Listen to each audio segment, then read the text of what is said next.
好，我们来做一个总结。所以呢，这一件刚刚给各位介绍的这个案例，涉外继承依照这个旧法第22条的这个规定，依照被继承人死亡时之本国法，但是依照我国的法律，我国人因为继承人者得就其在我国的遗产继承之。这个旧法本文跟但书的规定，在新法第58条是完全没有变动的，所以它的解释适用新旧法并无不同。所以应该要探究的是，具有我国籍跟具有美国籍与我国籍的被继承人 A 的本国法，它应该是要怎么样来决定？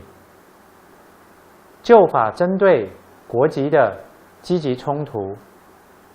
什么叫做积极冲突呢？也就是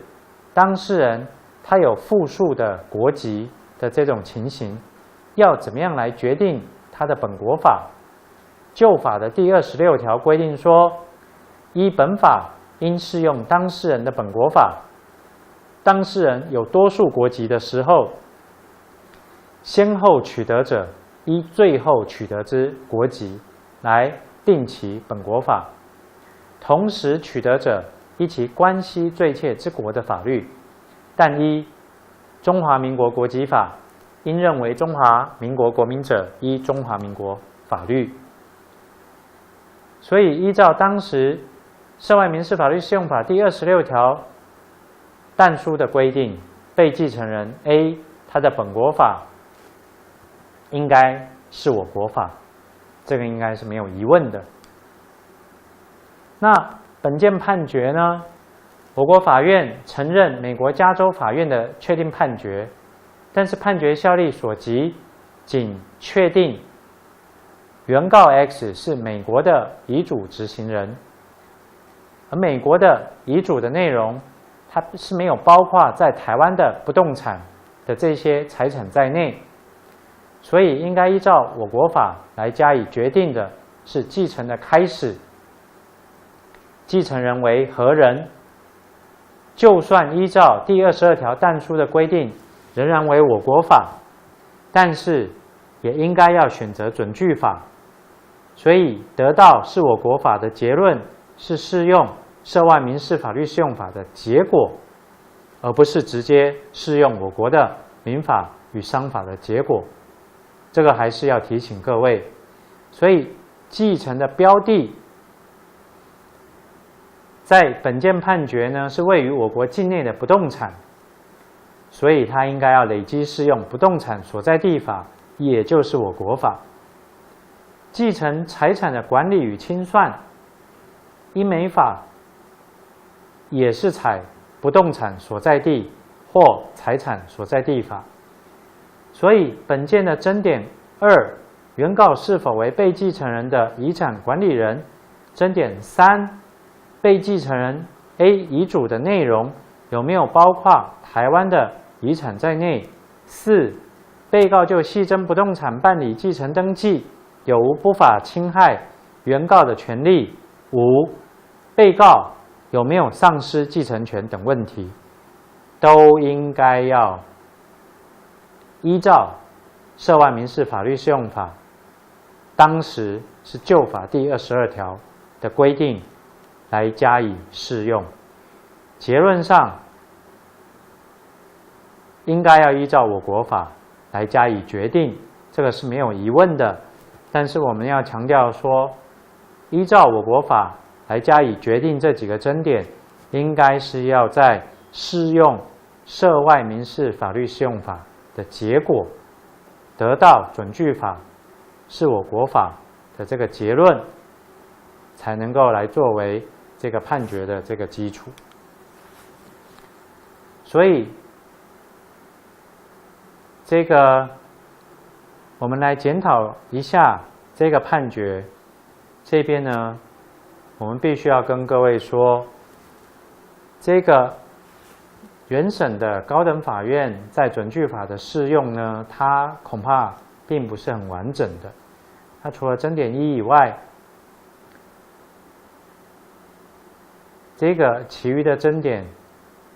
它除了真典一、真典五，其余的真典呢，都应该要依照继承准据法来选法以后，结论上才依照我国民法的规定来加以判断。那最高法院认为说，依照我国法呢，原告并非遗产管理人，提起本件诉讼，系当事人不适格，应予以驳回。这个也应该是准据法依我国法而得的这个结论，这个我们可以赞同。所以，就我们的这个涉外民事法律适用法跟各位所做的这个说明。跨国继承与跨国的遗嘱，它在理论跟实务上面，它是无法分割而论，所以在立法上，它会放在一起。但是，这个跨国遗嘱，它的准据法的规定，它的适用范围，如同我们之前跟各位所说明的，它仅基于这个遗嘱本身是否有效成立，还有它的方式。那遗嘱是否有效成立，也就是它的意思表示是否有效的这个问题啊，有没有意思表示不健全？意思表示不一致，意思表示不自由的这种情形。那遗嘱的效力呢，就是何时生效，一部生效还是全部生效的这个问题。遗嘱的方式，那因为现在这个受到1961年海牙公约的影响，世界各国针对方式都是采取让它容易成立的这个立法的模式，所以在连结因素上面是采取复数的这个连结因素的立法主义，只要符合其中的一个就能够有效成立。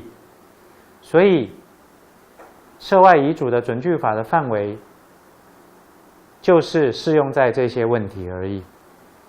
其他的问题呢，都应该要依照继承的准据法。这个是简单的跟各位在最后就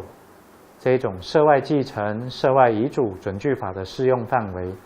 再来做一个简单的总结。不知道各位有没有听清楚？如果有任何的疑问，或者是有任何的意见要表达，这个都欢迎各位能够上留言板来这个加以这个提出来。我们这个第6单元的课程呢，就到这边告一个段落。谢谢各位的参与，谢谢。